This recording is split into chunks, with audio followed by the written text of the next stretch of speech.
mbokk yeeg xarit yi ñoo ngi leen di nuyu RTS 2 diggoon na leen ko donc ñi ngi nii di ko def ñu dooree nag tam-tam vacances saison 2 fii ci Pikine ñi ngi fi nag ci corniche Pikine bi mbokk yeeg xarit yi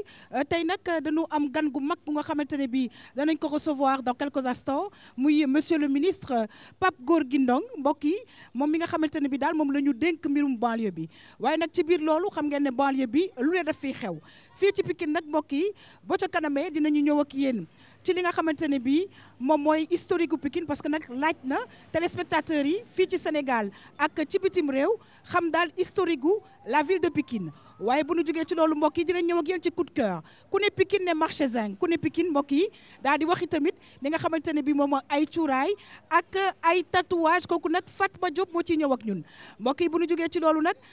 dinañu ñëw nag ak art et culture ànd ci ak Maymouna Sy ana lan la ñu wax culture urbaine am na fi solo lool fii ci Pikine waaye nag dina ñëw ak yéen ci sport xam naa ne nag bu ñu ne sport tey dañu def handball di ngeen ne ana mbirum làmb ji mbokk yi dinañ ci ñëw bu baax a baax parce que nag Pikine defuñu fi benn fan dinañ fi am ab diir bu ko defee mën na nag vraiment waxtaane lépp lu nga xamante ne bii nekk na ci mbirum sport ak yeneen mbokk yi fii ci Pikine bu ñu jógee ci loolu nag dinañ ñëw ci météo bi parce que dañu ne vacances la ñu nekk taw bi ndax dana tàng ndax dana taw et cetera dina ci ñëw ak suñu xarit Adja Astou waaye nag électron libre bi suñu xarit Aïcha mbokk yi dana ci ñëw ak ñun parce que nag vraiment fi ñu nekk nag place bu yànj la fii ci corniche bi bu ko defee ñu tàllal suñu micro rek xool ana lan la ci nit ñi xaw a xalaat mbokk yi ni seetaan nag vraiment kontaan loolu waaye nag dama leen di fàttali ne les fortes sensations cet été ça se passe sur la RTS 2 kon nag laata mbokk yi may dem rejoindre sama invité ak El Hadj Thierno Dramé pour historique bi damay ñëw rek daal di dugal li nga xamante ne bi moom mooy sujet bi ñu dem xool Pikine yaatu na ñu ngi Pikine Ouest waaye Pikine mbokk yi yaatu na Pikine neex na am na lu neex am na tamit ay problème yu nga xamante ne bi danañ ko évoquer dans quelques instants ñu dem xooli sujet Thierno Dramé bi dellu si waat mën a yaatal waxtaan bi fii ci RTS 2 tam-tam vacances je vous assure que les fortes sensations cet été c'est sur la RTS 2.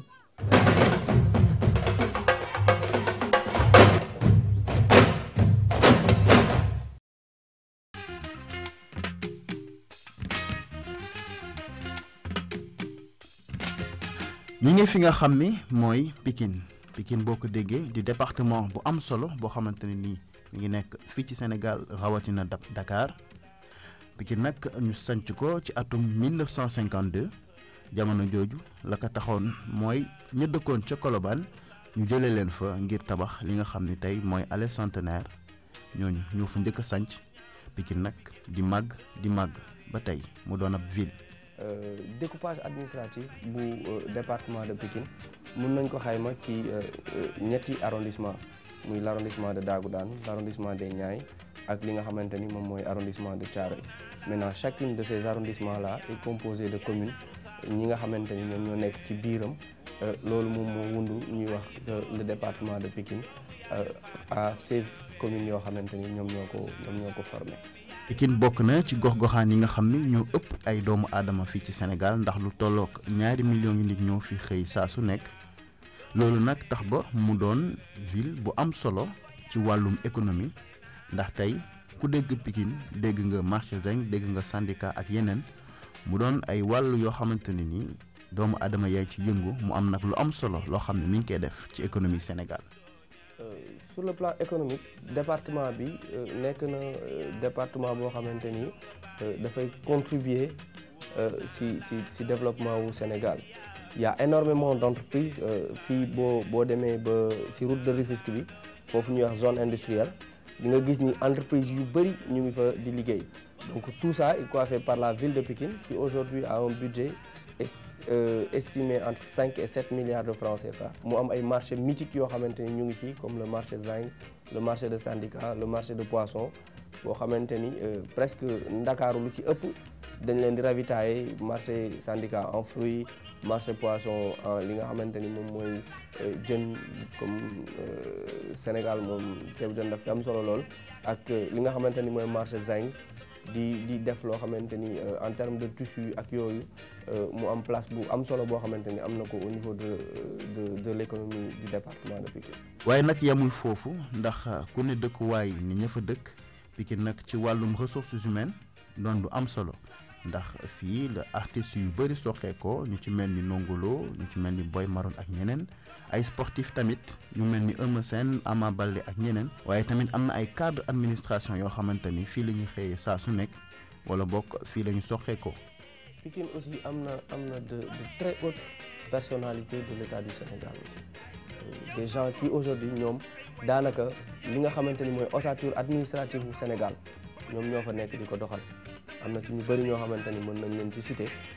mais comme li nga wax dañuy identifier Pikine très souvent à ces artistes-là wala à ces sportifs de haut niveau mu nekk nag une fierté mais réellement dañuy occulter waale ñi nga xamante ni ils sont en train de faire un travail exceptionnel au niveau du gouvernement du Sénégal wala au niveau de l'administration sénégalaise de très hauts cadres ñi nga xamante ni ñoo ngi juddoo fi yaroo fi màggee fi di fi def aussi ay jëf yoo xamante ni yëf yu am solo la. Pikine nag du gox goxaan bu ndaw moo tax am na ay plan yu am solo yoo xamante ne ñi ngi koy teg mel ni plan décennal bi nga xamante ne di ko tax a jóg mooy suqali banlieue bi Pikine bokk na ci am na ay investissement yu am solo yoo xam ne ñu ngi koy def wàllum infrastructure tali yeeg lu ñu mel ak xeex li nga xam ni mooy mbënd bi ay tamit wàllum sécurité. jamono yi sécurité bi wax dëgg yàlla am na une nette amélioration parce que tout le temps da ngay gis police di circuler nit ñi aussi dañuy doxi seen soxla di ñëw te duñ ci am benn jafe-jafe li nga xamante ni moom moo undu inondation yi wax dëgg yàlla depuis 2012 avec l'arrivée du plan décennal de lutte contre les inondations buñ ci demoon fu mel ni Djiddah Thiaroye Kaw wala fu mel ni Guinaw Rail Nord wala Thiaroye di nga gis ni am na une nette amélioration parce que jamono yi ñu toll nii en plein hivernage nit ñi ci ndox mi lañ daan dëkk ci lañ daan togg ci lañ daan def leneen bien vrai que am na yu fa des mais l'État mu ngi def ay efforts pour que loolu noonu yëpp ñu mën ko soppi. wàllum politique tamit Pikine doon dëkkuwaay bu am solo ndax ni ñu ko waxee ku gagné Pikine gagné Ndakaaru te ku gagné Ndakaaru gagné élection loolu nag tax ba Pikine bokk ci gox-goxaan yi nga xam ne ñoo gën a am solo fii ci Sénégal.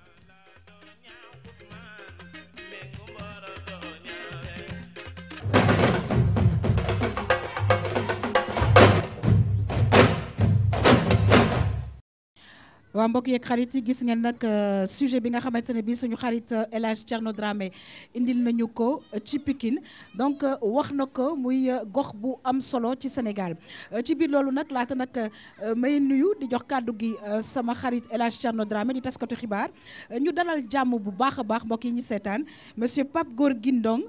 di maire Pikine Ouest di ministre délégué en charge de la restructuration et de la requalification de la banlieue. Monsieur le ministre ñoo ngi lay nuyu di la dalal jàmm bu baax a baax ci plateau Tam Tam Vacances ak RTS 2. merci beaucoup Yaxam Thierno maa ngi leen di nuyu bu baax di leen di dalal fii nga xamante ne mooy Pikine rawatina fii nga xamante ne mooy Pikine Ouest di am mbégte bu rëy a rëy nag. La République en média public. se déplace pour ñëw ci biir banlieue bi.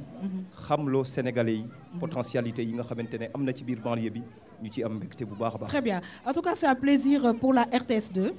parce que tout simplement dañu bëgg gën a jege sunu population moo tax itamit sunu vacances yi wax nañ leen ko ci banlieue bi lañ ko nar a defee waaye nag am na yeneen gox yi nga xamante ne bi danañ ci ñëw El Hadj Thierno Dramé maa ngi lay nuyu c'est un plaisir de te retrouver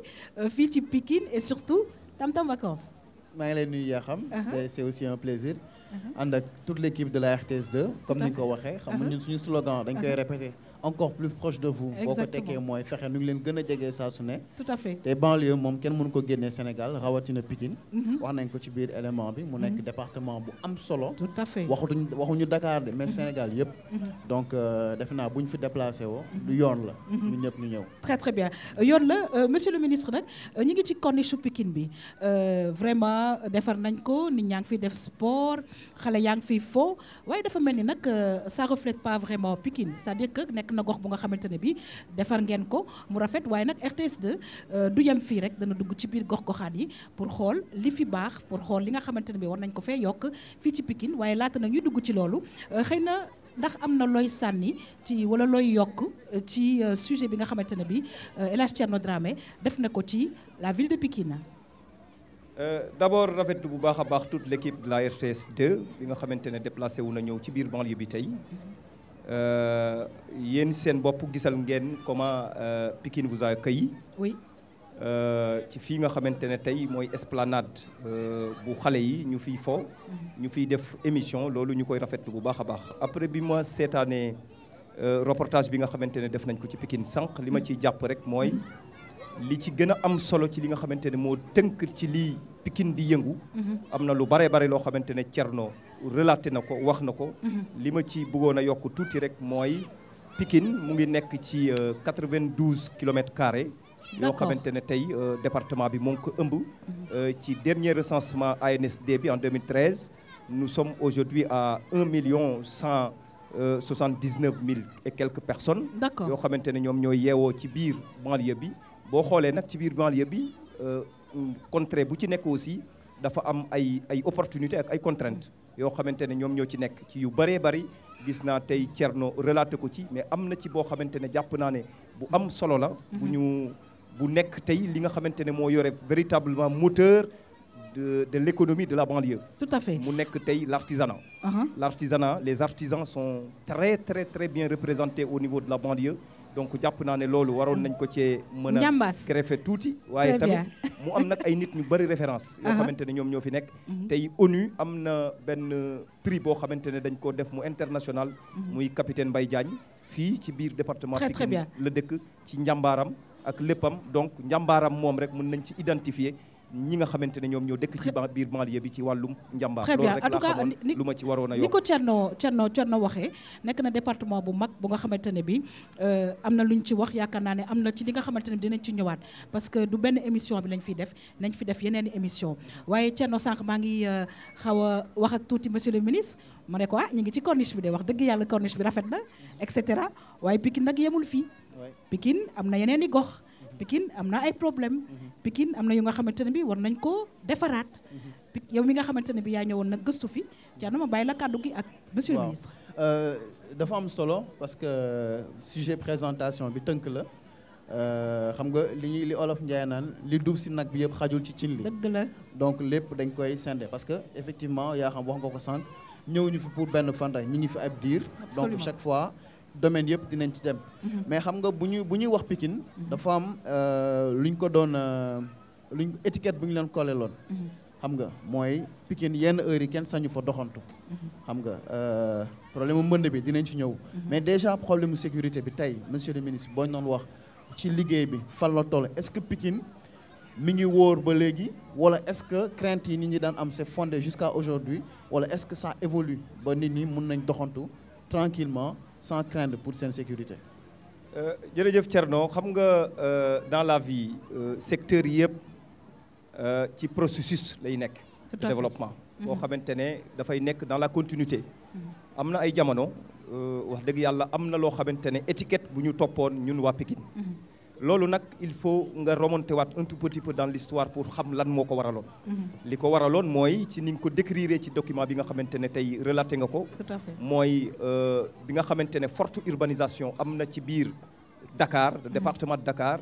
autorités yi fi nekkoon dañoo jàppoon ne pour décentraliser un tout petit peu lii nga xamante ne mooy Dakar il fallait créer d'autres villes. ci loolu la ñu jàppee ne Pikine war na mën a nekk tey. ville boo xamante ne dañuy ñëw dëkk fa ci lu yàgg nag ñu koy tabax di koy defaraat mais am na ay jamono quand même dafa amoon étiquette bu ñu doon topp mooy insécurité dans la banlieue mais différentes autorités yi nga xamante ne jaar nañ fi yëpp nekkoon nañ seen chevet de bataille ñu nekkoon di ci liggéey guddi ak bëccëg waaye mu amoon nag sunu jamono yooyu sunu parents yi nga xamante ne ñoom ñoo fi nekkoon comprendre oon ne loolu révolution identitaire la waroon a doon ñoom ñu nangu woon jël ko en charge mëne ko ba tey ci biir reportage bi sama directeur de cabinet mu ngi lay wax ne boo demee ci administration Sénégal di nga fa fekk ay doomi Pikine yu baree bari. dëgg la dëgg la loolu révolution identitaire la sunu maam yi sunu mag ñi fi nekkoon. tout à fait engagé woon ba jël seeni doom yi pour mën a woon adduna bi ne ñun kat fu wóor lañ dëkk. insécurité amu fa. il fallait ñu envoyer seen doom yi à l'école ñu jàng ba am xam-xam. mën a nekk ci administration bi pour soppi xoolin bi nga xamante ne ñoo ngi leen ko doon xoolee mais boo xoolee tamit aussi état bi. mosul bàyyi loolu nga xamante ne mooy insécurité ci processus yi xeex ko la nekk tey boo demee ci biir banlieue bi partout di nga gis ay commissariat de police yoo xamante ne dañ ko installé ay poste de police gendarmerie ak lépp li nga xamante ne tey war naa nekk rek lu war a mën a aar askan bi puisque nag sécurité nekk na loo xamante ne rôle régalien bu état la protéger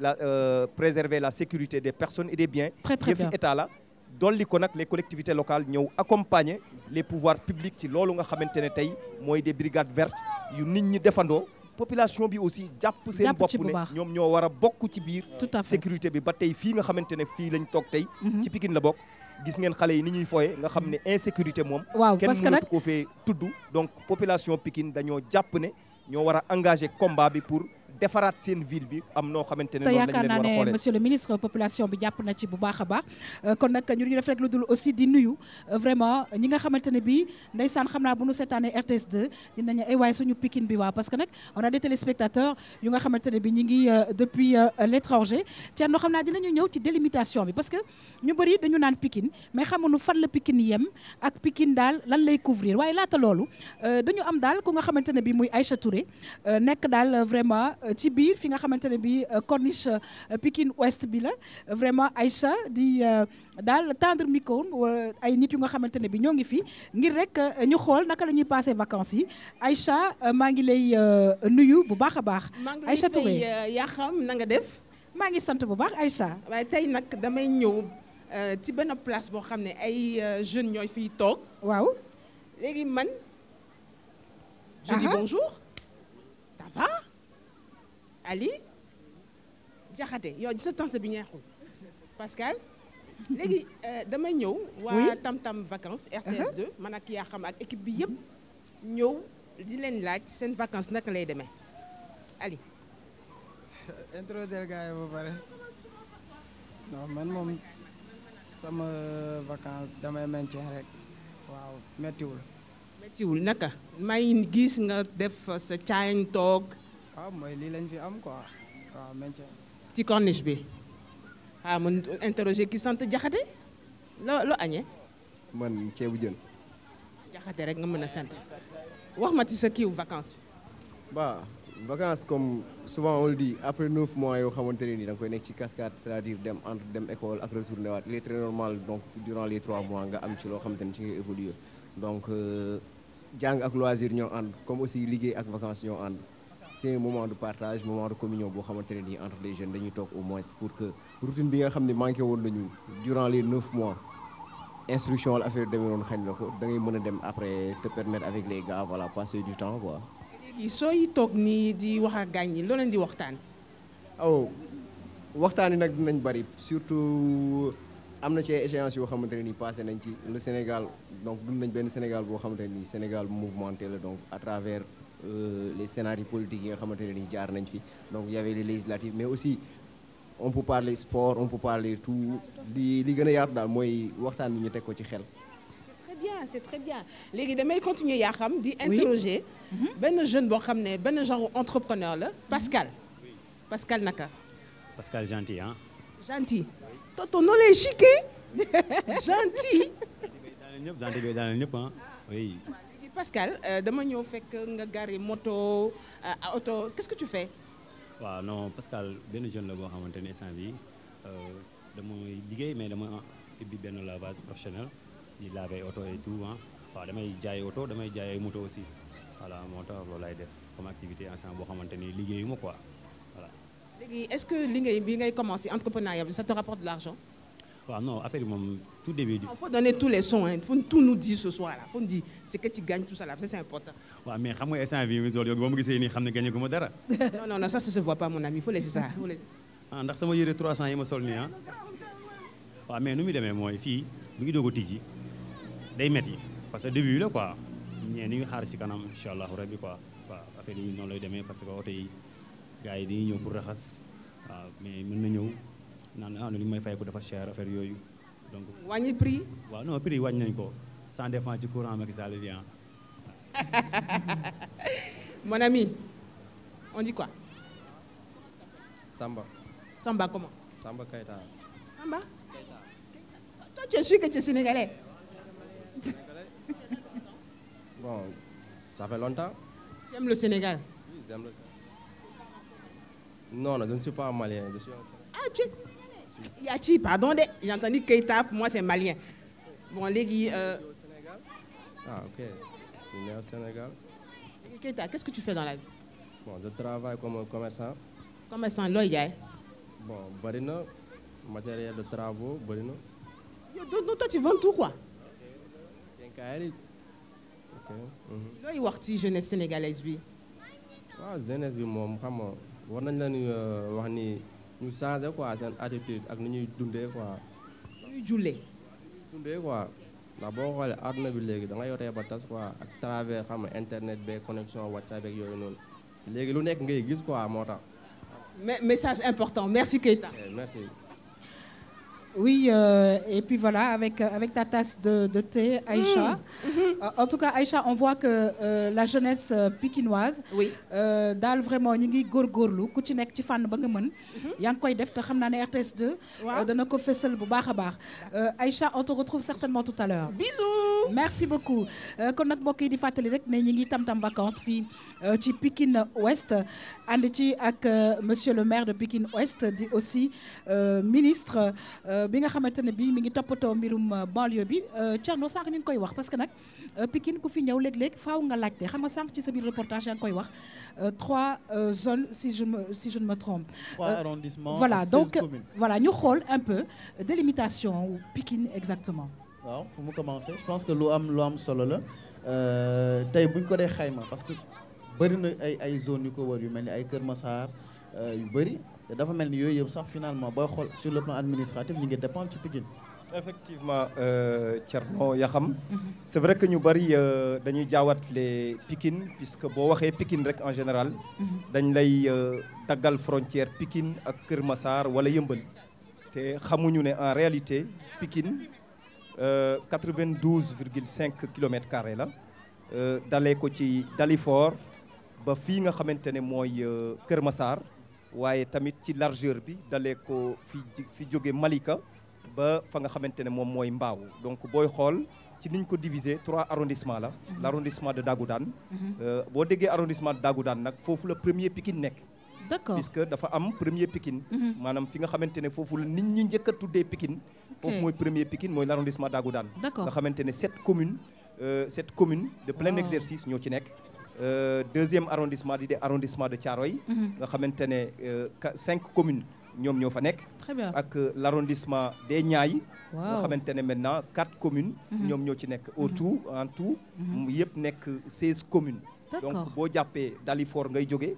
jaar Pikine Ouest jaar fi nga xamante ne mooy Guinaw Rail jaar Thiaroye jaar Jidda Thiaroye kaw dem Yëmbal Nord Yëmbal Sud ba noonu ngay jàpp Malika dem Kër Massar boo jógee feneen fa nag noonu ngay continuer rek daggu ko dem Thiaroye Gare dem ba Mbaaw ba Pikine Nord Pikine Est donc yooyu yëpp nekk na yoo xamante ne ci biir Dakar la nekk en général nag nit ñi dañuy jàpp ne Pikine Kër Massar bokku ci Kër Massar commune la bi nga xamante ne moo nekk ci biir benn commune la rek ci biir département Pikine très bien kon nag département bu yaatu la bu mag boo xamante ne am na sax ñu baree bari ñoo xamante ne tey Kër Massar rek mot na département. waaw kon nag yéen ñu ñuy seetaan yaakaar naa ne dafa ci am solo c'est vrai que ñu ngi ci vacances waaye tamit yenn information yi am na ci solo ah Thierno Kër Massar ci Pikine la bokk ak yeneen yu nga xamante ne bi monsieur le maire jot nañu ko wax mu nekk vraiment Thierno lu am solo ñu ne nag vraiment lii yaa ngi koy wax sànq lii duuf ci cin li li du si nag bi yëpp xajul ci cin li donc ñëw nañ vraiment ci historique bi xam naa ne Thierno dañuy desandi ak monsieur le maire waaye yow ñu lay gërëm di la sant xëy na nga am peut-être une dernière question wala loo ci sànni parce que tout au long de l'émission yéen ñuy seetaan dinañ ci ànd ak monsieur Pape Gorgui Ndong mbokk yi may fàttali muy maire de Pikine Ouest di ministre délégué en charge de la restructuration et de la requalification de la banlieue Thierno. waaw benn question bu mujj rek parce que xam nga liy tubaab naan chasser le naturel il revient au galop. bëggoon naa ñu waxtaan ci inondation mais naa la ko bàyyil xam naa di ngeen ci wax. Inch'Allah. mais wàllu sport. mënuma jóg te kiiwuma AS Pikine bu yàggul yéegoon na première division gagné championnat bi wàccaat mu nekk un problème parce que quand même AS Pikine mënuñu wax ni c'est un club historique parce que nawetaan la jógee di liggéey ba àgg fi mu àgg mais tey ñu xoolaat ne gis delluwaat ne mi ngi Ligue 2 est-ce que yéen seen wàllu bopp yéen a ngi leen di jàppale pour que ñu remonter ci élite bi parce que quand même je pense que Pikine bokk na ci bu ñu nee wax AS Pikine mooy li ñuy wax un club de cœur un club boo xamante ne ni dafa am ay supporters am base affective te aussi Pikine am na stade am Alassane Djigo donc yéen seen wàllu bopp lan ngeen di def pour jàppalewaat AS Pikine mu delluwaat ci élite bi. Merci beaucoup Thierno dellu si waat na ci li nga xamante ne on l'aime vraiment voir au niveau de la RTS dans le domaine des sports Pikine képp ku ko wax rek mën nga jàpp ne aussi mënoo wax lépp bàyyi sport. non on va y revenir loolu moom dëkk sport la dëkk culture la te loolu nag am na ci loo xamante ne ay symbole phare yoo xamante ne ñoo nekk ci biir banlieue bi nekk nag suñu fierté en tant que banlieusard aussi ñu jël comme exemple l'AS Pikine bi nga xamante ne am na fi at boo xamante ne def na fi ay prouesse ci li nga xamante ne mooy championnat du Sénégal def fi ay jaloore yu bëree bëri mais dans le milieu du sport il faut rester toujours sportif am na ay moments yoo xamante ne tu es fort am na ay moments yoo xamante ne nag tu peux da nga mën ngaa am ay jafe-jafe ba delluwaat en Ligue 2 bu ko defee nag li ci am solo mooy liggéeyaat ba am ay performances yoo xamante ne war na cee mën a indiwaat mais xam nañ ne la ville de Pikine a toujours accompagné lii nga xamante ne mooy le sport d'une manière globale. Tout à fait. Mais surtout maintenant l'AS Pikine dans sa spécificité surtout ca la nga xamante ne du léegi mais yàgg na des différents maires de ville yi nga xamante ne ñoo ngi woon tey ci biir Pikine yoroon Pikine ñoo ngi doon accompagner l'AS Pikine ci li nga xamante ne moom moo ci nekk mais liñ ci noté avec le maire de la ville Abdoulaye Timbo bi mu yegsee mooy la subvention bi nga xamante ne tey ñoo ngi ko doon def au niveau de l'AS Pikine dañ ko doubler ko ba telle sorte que jàppale bi dina nekk loo xamante ne yomb na mais bu wax sport aussi doo wax rek AS Pikine maanaam football banlieue bi xam nañ ne suñu sport national di la lutte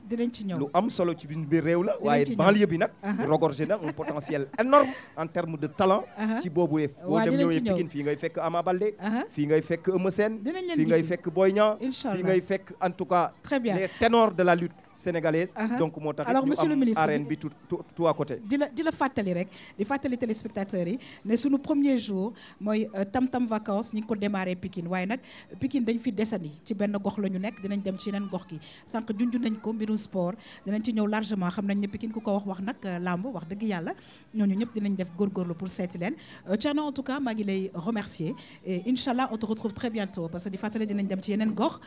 justement pour tam-tam vacances alors monsieur le ministre laata nag may ñëw ci coup de cœur Thierno merci ça a été un plaisir d'être avec toi sur ce plateau balaa may ñëw nag ci coup de cœur monsieur le ministre man tam dëkkoon naa Pikine quand même mais nag ba may dëkk Pikine man dafa fekk boobu autoroute bi moo jaaroon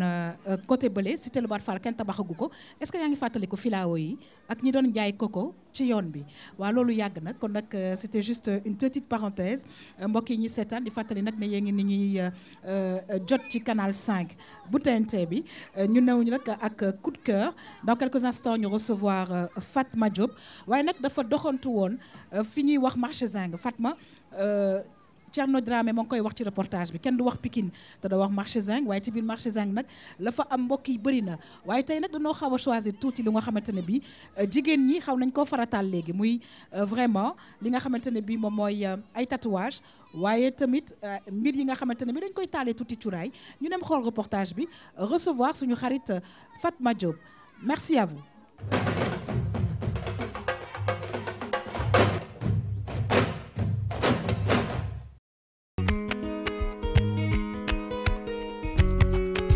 tatouage dafa baax ci néegu sëy te am détail yoo xamante ne maanaam yu sew sewaan yoo xam ne da koy renforcer ci jigéen xaw ma ne ndax nit ñi xam nañ comme déet. ci bind ay madame nangam affaire yooyu daal maanaam loolu day yokk point daal ci jigéen dama nekkoon jigéen amu fu ma sës léegi ma dem ba benn instant boo xamante ne ma ne pourquoi pas du ma dugg lii moom xalaatuma ko woon def mais pourquoi pas du ma dugg moo gën mënoon circuler di def ay affaire marchand ambulant affaire yooyu léegi nag ci laa commencé nag fu ma gis tatouage kat rek may la bindal ma fi benn affaire su ma demee sama néeg jàng ko su ma paree am benn ñàkk bu ma diggoon 100 000 francs chaque weer xam nga boobu fukki junni sax mënu ma ko am ma dégg 100 000 francs rek ma ne force dama koy jàng dama koy mën léegi nag ci noonu ba yàlla def may nu ma sobee noonu di dugg ci place yi di laajte di kii ba gars yi tamit baax bay bëgg a dee ci nekk jàngal ma affaire yi ma dem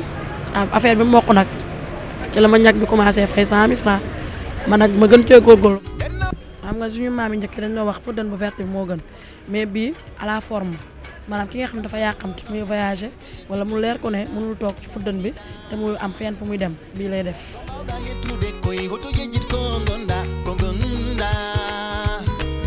boo ko raxasee nag jox la rouge noir motif bu rafet la te moo xew temps yi.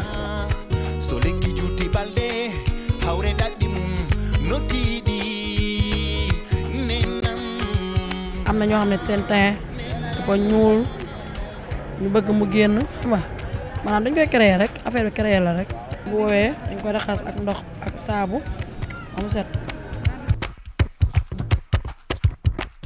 ñoo am tuuti jafe-jafe maanaam ni ñu koy mélanger dafa am yoo xam dafa manqué léegi c'est difficile ka nga am à chaque fois li nga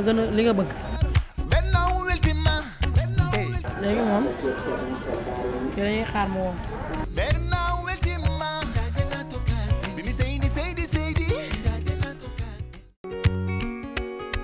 parfum yi doon ëpp lu ñuy jënd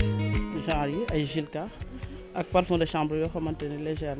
moo gën a nekk ci néeg bi mais cuuraay am na ñoo xam nag préféré loon cuuraay mais ànd courant la ñuy jël parce que xaal bi day tàng trop léegi ànd bi dañuy branché pendant 5 minutes bu tàngee nga def cuuraay pour sa néeg am xet bu neex après nga fay. am na yii tamit yi ñoo jël parfum lay jël am na parfum lavanda ak yeneen parfum yoo xam ñoo gën a oyof pour asthmatique yi après ñu def fii nii bu tàngee tuuti rek après kii bi da lay jox odeur cuuraay. am na tamit bougie yi am na lavanda am na pomme am na citron am na fraise am na ñoo xamante ni tamit ñi leen préféré boo taalee tuuti sa nekk am xeetu cuuraay nga daal di fay. nit ñi daal yii moom ëpp li ñuy jël def ànd ceeb def ceeb si vase après ñu kii ko ni moom tamit da lay jox odeur cuuraay. am na parfum yi tamit comme genre Jamila yële dañ si defar yoo xamante ni si tamit odeur cuuraay la lay jox te du am saxaar. bougie yi moom jigéen ñi ñoo koy décorer ak drap yi ñoo koy décorer pour seen alaaji gën a bëgg rek moom la ñuy def ordre ko lal bi ak fleur de rose yi moom la ñuy sànni si kaw lal bi pour seen alaaji gën a bëgg.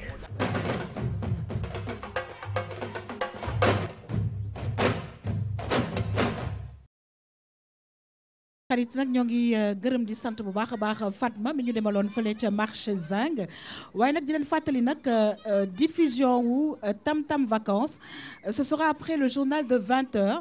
ba meetingu athlétisme bi jeex donc c'est-à-dire jusqu'au 13 après Tam Tam Vacances dana ñëwaat ci heure normale am c'est-à-dire à 19h waaye nag ñi nga xamante ne bii mënuñu ko seetaan ci ngoon si di fàttali nag ne rediffusion bi dafay am 11h di fàttali ne ñu ngi ci canal 5 bu TNT bi les fortes sensations je rappelle cet été ça se passera sur la RTS2 Fatma ñu ngi lay gërëm di la sant bu baax a baax parce que nag wax dëgg yàlla mënuñu ñëw fii Pikine te nag dañu dem gëstu bu baax la nga xamante ne bii moo xew marché Zinc mu nekk daal ay góor ak ay jigéen yu fay liggéey yu nga xamante ne bii wax dëgg yàlla ñoo ngi góorgóorlu bu baax a baax ku nekk nag ak la ngay liggéey. maa ngi leen di sant yaa xam maa ngi nuyu waa Pikine yëpp di nuyu téléspectateur u RTS2 yëpp di nuyu tamit waa marché Zinc nga xam ni bi ma demee foofu dalal nañ ma franchement accueillir nañ ma bu baax a baax donc maa ngi leen di nuyu ñun ñëpp di leen sant di leen gërëm. très très bien alors monsieur le ministre gis nga ne dem nañu marché Zinc comme na ma ko waxee sànq mënuñu ñëw Pikine te duñu dem marché Zinc peut-être xam naa dinañu ñëwaat parce que tamit les marchés en tout cas de la banlieue intéressé nañ ñu te incha allah dinañu am ay gëstu yu ñu ci def peut-être un mot par rapport ak liggéey bi nga xamante ne bi Pikine population bi ñu ngi koy def parce que dañu gis ne fànn bu ne nit ñaa ngi cay góorgóorlu muy jigéen yi muy commerce bi muy jaay bi muy lépp daal ñu ngi koy def pour daal comme ni ko wolof di waxee ñu génn ci. Très bien Fatma maa ngi lay nuyu bu baax li ma ci mën a wax ci marché Zinc bokk na ci poumon économique yi nga xamante ne ñoom ñoo nekk dans la banlieue bokk nekk un potentiel boo xamante ne ñi fay liggéey ay doomu adama yu bare bari la mais aussi Pikine moo mel noonu puisque li ko créé woon déjà moo nekkoon ay nit ñoo xam ne dañ leen indi woon ñu désengorger quelque part pour ñuy xëy di mën di liggéey donc dans sa globalité boo ko jàppee da ngay jàpp ne Pikine ay liggéeykat nga fi nekk rawatina nag jigéen ñi nga xamante ne dañuy teel a jóg yeewu ñi nekk ci marché yi ñi nekk feneen mais ku ci nekk yaa ngi wut loo xamante ne war nga koo def pour mën a yóbbul sa kër yóbbul sa njaboot dara te loolu nag jàpp naa ne moom la réew mi bëgg mooy xëy te liggéey boo bëggee nag mën nañ wax ci sujet bi nga xamante ne moom la ñuy seetaan sax waaw c'est important parce que nag tamit monsieur le ministre gis nga fi nga xamante ne mooy marché Zinc aussi ñu wax fan la nekk parce que nag ñun ñu ngi Pikine Ouest waaye marché Zinc exactement fan la nekk ci Pikine marché Zinc mu ngi nekk Pikine Nord Pikine Nord mu ngi nekk diggante Pikine Ouest ak Djiddah Thiaroye Kaw ak Pikine Est ñooñu mooy communes yi nga xamante ne ñoom ñoo seq Pikine Nord Pikine Nord nag moom moo abrité li nga xamante ne tey moom mooy marché Zinc marché bi gën a mag nag ci biir Pikine moo tey Sénégal yëpp xam nañ marché Zinc xam nañ ko bu baax a baax alors Fatma gis nañ ay bougies gis nañ ñuy def tatouage waaye ñu gis ne que ki nga xamante ne bi interviewé ko sànq moom def na benn bond en avant ci li nga xamante ne bi mu ngi ko dooree woon dëgg la donc femme yi nekk ci marché bi surtout dañ leen di dama leen di naw parce que femme yi dañ leen fekk ñu ngi dugg marché Zinc il était 8h ñu fekk fa jigéen ñi laal à 8h du matin ñun bi ñu yegsee donc c'est juste pour dire que femme yi ay battantes lañu léegi dama bëggoon laaj ministre bi moom par rapport ak jigéen yi ñi nekk ci marché bi di yëngu ci yëfu jigéen ki nga xam ni que par exemple moom marchand ambulant la woon da doon wër di jaay mu jékki-jékki commencé jàng métier bi parce que dañ ko ci proposé woon salaire u 100 000 francs benn ñàkk donc mu dem ba jàng métier bi ba commencé fayeeku salaire mu ciy parfaire ba tey jii mu mën ko nekk ci marché bi di ci dundal njabootam léegi dama bëggoon xam ndax ministre bi nga xam ni moom lañ fi am tey dama bëggoon xam ndax ñoom am nañu ay plan de financement ay GIE pour femmes yi pour ñu mën a génn ci informel bi nekk dans le formel merci beaucoup loolu dafay dellu siwaat teg ci li nga xamante ne mooy politique bi nga xamante ne moom lay mettre en place pour accompagner toutes les couches du les femmes rek mais catégorie yëpp yi nga xamante ne jóg nañ tey pour wàllum liggéey dans l'entrepreneuriat lan pouvoir public yi fi nekk nan lañ leen mën a accompagner yooyu nag dimension yi day bari y a une dimension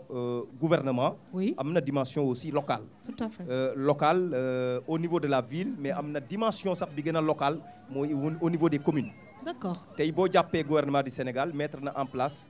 ay mécanismes yoo xamante ne képp ku bëgg a def entrepreneuriat am na ay mécanismes yu mu la mën a accompagner tey am na le projet PAPEJ bi nga xamante ne moom moo fi nekk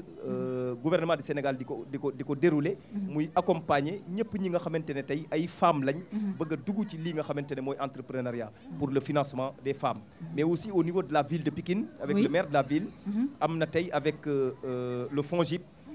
benn garantie boo xamante ne def nañ ko foofu pour le financement des femmes te yaakaar naa sélection bi léegi mu tàmbale pour ñu accompagner femmes yi nga xamante ne yëpp femmes yeeg tous les entrepreneurs les jeunes femmes hommes ñëpp ñi bëgg a def entrepreneuriat ñu am ay mécanismes yu ñu leen accompagner pour financement waaye au niveau même local au niveau des communes am na ci maire yoo xamante ne tey en collaboration avec les institutions financières décentralisées yi nga xamante ne nekk nañ fi ñoo ngi wut en organisant d'abord les femmes en termes de GIE. Oui. bu ñu leen organiser ba pare. en relation en partenariat avec certaines banques. ñu xool nan lañ mën a avec l'institution de la municipalité. ni ñuy accompagner les femmes puisque femmes yi nag neex nañu accompagner. puisque déjà organiser wu nañ en GIE di natt. di def li nga xamante ne ñoo ngi koy def donc pour accompagner leen day xaw a yomb. waaye sujet bi nga doon def tey sànq. muy tatouage bi. jigéen moom wax dëgg yàlla ci suñu société bi. lépp lu koy taaral rek lu baax la. lépp lu koy gën a taaral rek lu baax la mais am na ci loo xamante ne tey peut-être dañ ko importer mais am na ci boo xamante ne suñu maam yi ci lañ nekkoon muy waruñ koo bàyyi ci ginnaaw puisque loolu buñ ko defee rek day gën a jox jigéen ñi taar te xam nañ ne aussi loolu ci société bi la bokk. te nag gis nga monsieur le ministre li nga xamante ne bi moom Fatma ci mbirum mode yeeg yooyu waa Pikine li ñuy liggéey dafa am solo parce que man mii di wax ak yow amoon na ay temps yu nga xamante ne bi dama daan jógee Dakar ñëw ba fii pour defalu ay taille basse ak ñoo mën a taille basse ak ñoo mën a ñaw waa Pikine en tout cas ñoo ngi leen di vraiment di leen féliciter di leen encourager bu baax a baax Fatma on va terminer peut-être avec une autre question bu nga xamante ne bi da nga koy adressé waat à monsieur le ministre parce que nag moom liggéeyam dafa nekk nag wax dëgg yàlla di toppatoo li nga xamante ne bi mooy banlieue bi di defar ak di defaraat ñu ngi seen sax vraiment ci sunu image yi corniche bi rafet na lool waaye nag mbokk yi duñu yem ci corniche bi de dinañ dem ci ay gox ak goxaat yu nga xamante ne bi foofu tamit danañ ko wane pour nag ñu xool vraiment naka la ñuy def ba seen problème saafaru sànq ñu ngi Thierno mi ngi ko doon junj xam naa ne nag dinañu ñëw tamit ci mbirum inondation yi c'est vrai que ñu ngi ci corniche bi voilà tout est beau tout est mignon mais de l'autre côté il y a quand même des problèmes il y a des pas mais nag am na ay problèmes yi nga xamante ne dinañ ko waxtaanee Fatma une dernière question. D'accord donc monsieur le ministre dama la bëggoon laaj wax nga ci cuuraay wax nga ci tatouage bi wante sujet bi ñaari sujet ñoo ci nekk tatouage ak cuuraay donc dañu wane benn méthode boo xamante ni tamit femmes yi mun nañ ko utiliser pour def cuuraay période tàngaay bi nga xamante ni du nekk xal mais plutôt ay appareils yoo xam ne da nga leen di taal muy diffuser xet bu neex te du indi tàngaay loo mën a wax tamit ci xel bu bëre bi ak tàngaay bi ak xale yi nga xamante ni des fois mun na leen indil ay feebar ay allergie ak yooyu. déjà loolu moom li ma ciy wax rek mooy d'abord la nouvelle technologie dafa ñëw ñu war cee adapté wu. ci li nga xamante ne ñoo ngi koy def pour mu améliorer suñu quotidien. Tout à fait. ci li nga xamante ne mooy cuuraay suñu yëf la. ñun ñoo ko moom dañ koo xam nag yu baax a baax. waaye lépp loo xamante ne aussi dafa jëm ci lu nocif rek nañ ko éviter di ci gestu daal di ci waxtaan ba mu doon loo xamante ne njëriñ rek lay indi mais nag cuuraay moom boo ko bëggee dindi ci sunu dund bi dina xaw a jafe lool puisque am na ci ñoo xamante ne comme sama gars yi moom wax dëgg yàlla xam naa sopp nañ lool dugg ci biir néeg bi fekk daal mu am cuuraay bu am solo boo xamante ne am na ci waaye daal nañ ko def daal ba mun a protéger xale yi même bu fekkee du cuuraay bi sax mais li nga xamante ne mooy tatouage bi lépp luñ ciy def aussi nañ ko gestu ba xool est-ce que lu baax la ci suñu yaram wala du bu nekkee loo xamante ne baaxul ci suñu yaram rek nañ ko gestu ba xam ne ñun dañoo war a protéger suñu yaram puisque suñu santé nag lu vital la mais bu santé bi amul problème rek wax dëgg yàlla cuuraay moom dérangé wul kenn waaw dëgg la mbokk yi ñi seetaan cuuraay dérangé wul kenn di fàttali nag ne tam-tam vacances la actuellement ñi ngi Pikine Ouest daal di fi defee sunu ay émission Fatma ñoo ngi lay gërëm di la sant bu baax a baax c'est toujours un plaisir de te recevoir en tout cas ñu ngi lay retrouver toujours ci tam-tam vacances xam naa ne bu dul Pikine dina nekk beneen gox ci banlieue bi merci beaucoup Fatma. merci beaucoup yaa xam plaisir partagé. merci maa ngi jox rendez-vous kon téléspectateur tam-tam ci beneen tam-tam vacances. très bien ñu ngi lay gërëm di la sant mbokk yi nag di bamtuwaat li nga xamante ne bi moom mooy diffusion bi gis ngeen ne athlétisme bi mi ngi daw ci ñaari chaînes yëpp RTS 1 RTS 2 donc dinañ diffuser après le journal ba le 13 ñu ñëwaat ci heure normale u tam-tam 19h 20h sur la RTS 2 di fàttali nag ne rediffusion bi dina am 11h sur cette même chaîne mbokk yi ñu xuus nag ci émission tam-tam bi ñëw ak yéen ci mbirum agriculture ànd ci ak suñu xarit Maymouna Sy Maymouna dafa ñëw ak ñun ci lu am solo lu nga xamante ne bi wax dëgg yàlla Pikine ak banlieue bi dañu ciy yëngatu bu baax a baax muy culture urbaine bi nag nekk benn secteur bu dynamique bu nga xamante ne bi mbokk yi daal ñi ngi def lu am solo waaye nag léeg-léeg ñu gis ne que dina am ay problème par exemple centre socioculturel bi daal loolu yëpp danañu ci ñëw incha allah ba ca kanamee mbokk yi ñu dem xool sujet Maïmouna Sy bi dellu si waat mën cee waxtaan ak monsieur Pape Gorgui Ndong di ministre bi nga xamante ne bi moo fi teewal waa banlieue bi di defar ba mu baax ñu dem xooli sujet bi mbokk yi dellu si waat mën a continuer waxtaan bi ci plateau Tam Tam Vacances.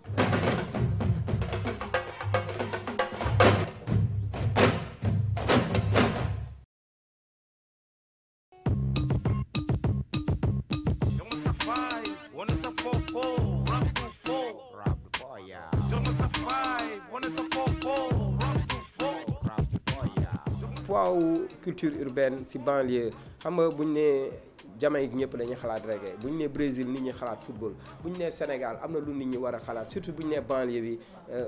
niche la quoi comme ni nga ko waxee du ay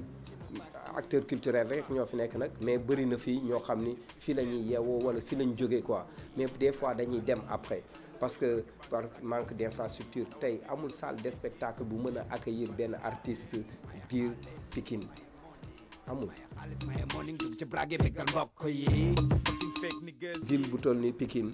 am 16 communes d'arrondissement près 2 millions et quelques habitants nekk fi infrastructure boobu kese moo fi nekk infrastructure bu ñu mën a bu ñuy wax culturel te sax kooku dafa tuuti on n'a pas de salle de spectacle li ñu soxla Africulture kese li mu soxla ëpp na complexe culturel Léopold Sédar Senghor. Il y a beaucoup de jeunes qui sont dans la banlieue ñi amuñu chance def ay études yu sori mais il y a d'autres métiers yoo xam ni dafa exister nous on est là pour essayer de donner une chance à ces générations là nga xam ni multimédia ces outils là les intéressent on donne des formations plus si côté boobu noonu.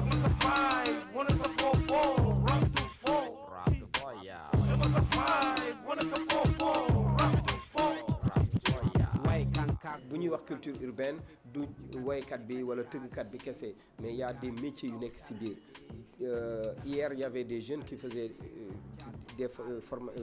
formations laa ko mën a wax c'était pas trop long 2 jours là mais des gens qui sont venus avec des outils pour créer de l'énergie solaire installer taf ñu wan la nga créer benn affaire boo xam ne tu peux da ngay charger sa portable.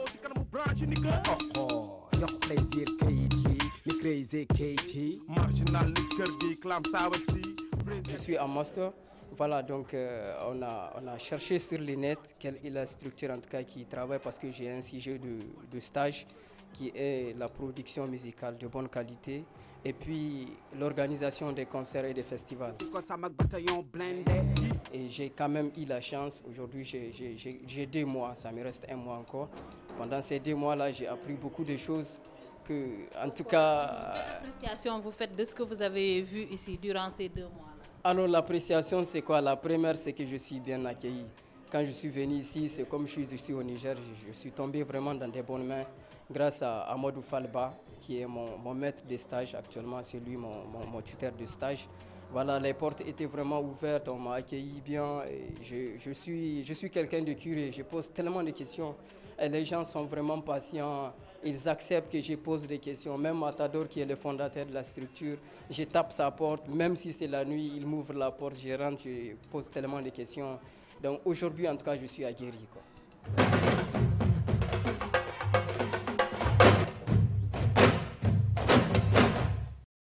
waaw ñoo ngi gërëm di sant bu baax a baax nag soxna Maïmouna Sy boo ko waxee madame Guèye dafay kontaan moom nag ci art et culture dafa ñëw ak ñun ci culture urbaine bi waaye nag mbokk yi ku ne Pikine nag vraiment Maïmouna madame Guèye wax art bu baax a baax a baax wax culture bu baax a baax a baax waaye nag dafa fekk nag ci biir art beeg culture bi ak ci yeneen gox yi y a des choses yu nga xamante ne bi def nañ ko am na yu nga xamante ne bi ñu ngi koy waaj a def moo tax itamit tàllal nga sa micro ay jeunes ñoom itamit ñu jox seen ay doléances parce que nag Tam Tam Vacances dafa ñëw nag vraiment pour xool daal Pikine ñu waxtaan ak Pikine waa yëpp Maïmouna ñu ngi lay dalal jàmm c'est un plaisir de t'avoir sur le plateau.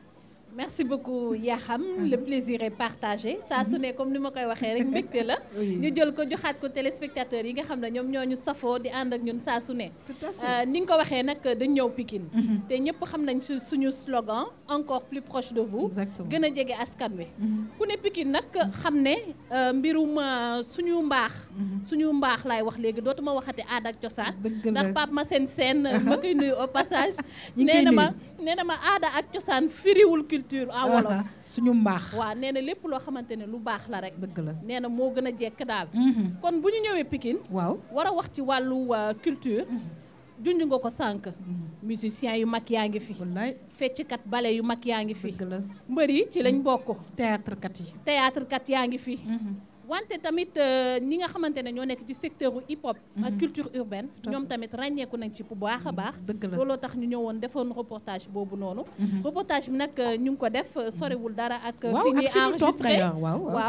waa association Africulture urbaine bi nga xamante ne Matador moom mooy membre fondateur bi ak ñeneen ñoo xamante ne dañ siy yëngu 2006 ba léegi ñu ci def lu am solo ci biir reportage bi nag Yaxam am na luñ ci souligné muy fermeture li nga xamante ne mooy complexe socioculturel bi monsieur le maire monsieur le ministre ma nuyu la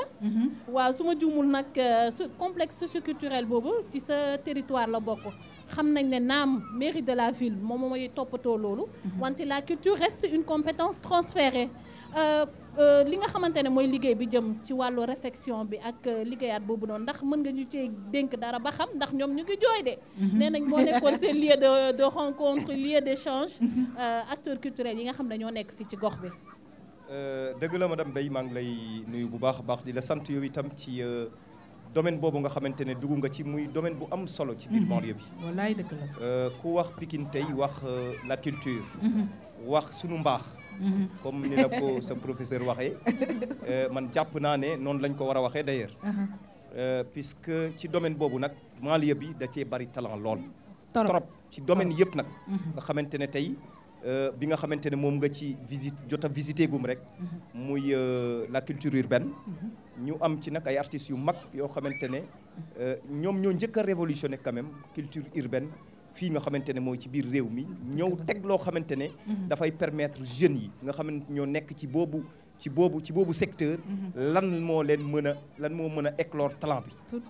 ñu ciy sant nag di ci gërëm bu baax a baax Matador waaye sant bu baax a baax nag les autorités locales yi fi nekkoon ak ba xalaat ne Pikine comme am nañ yooyu compétence war nañ fee mën a def un centre culturel ñu tuddee ko aussi le centre culturel Léopold Sédar Senghor mais le centre culturel Léopold Sédar Senghor bi ñu yegsee au niveau de la ville de Pikine en 2014 le maire de la ville jàpp na ne état bi complexe bi nekkoon favoriser wul éclosion de talent d'accord donc moom mu jàpp ne daf ko war a réfectionner waat defar ko tabax ko ba méngale ko ci yéene yi nga xamante ne am nañ ko ci wàllum suñu aada ci domaine boobu noonu fi nga xamante ne foofu lañ koy defee mu méngoog yéene bi ñu am ci biir banlieue bi loolu tax en conseil municipal au niveau de la ville de Pikine moom mu jël la décision ñu def koppar gu baree bari boo xamante ne moom lañ ci war a jagleel pour réfection bi nag mu ngi bëgg a yéex puisque nag moo tax gars yi di kaas léeg-léeg nga lancé benn affaire mu am ay jafe-jafe yoo xamante ne am na ci dafa am une entreprise boo xamante ne moom moo gagné woon marché bi am défaillance nag ku ci nekk ci wàllum liggéey mën nga koo rencontrer te xam nga ne défaillance yi entreprise bi bu amee day am nag taxawaay boo xamante ne ci DSMP